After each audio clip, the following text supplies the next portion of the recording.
السلام علیکم، آپ دیکھ رہے ہیں کے نیوز ایچ ڈی۔ میں ہوں حارث علی شاہ گیلانی۔ چلتے ہیں آج کی اہم خبروں کی طرف۔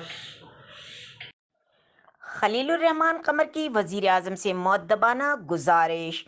ایک بار پھر آپ کو بتاتے چلیں، معروف پاکستانی ڈرامہ نگار خلیل الرحمان قمر نے وزیر اعظم عمران خان سے ایک مؤدبانہ گزارش کی ہے کہ خلیل الرحمان قمر نے سائٹ ٹویٹر پر وزیر اعظم پاکستان سے اپنے پرانے وعدے یاد رکھنے کی گزارش کی ہے۔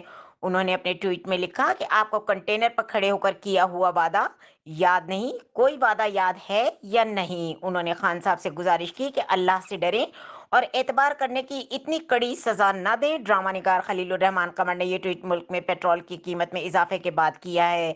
واضح رہے کہ حکومت نے گزشتہ دنوں پیٹرول کی قیمت میں 12 روپے 3 پیسے، ڈیزل کی قیمت میں 9 روپے 53 پیسے، مٹی کے تیل کی قیمت میں 10 روپے 8 پیسے اور لائٹ ڈیزل کی قیمت میں 9 روپے 44 پیسے فی لیٹر اضافہ کیا ہے۔ مزید خبروں اور اپڈیٹس کے لیے ہمارے ساتھ رہیے گا، تب تک کے لیے اپنا خیال رکھیے گا۔ اللہ حافظ۔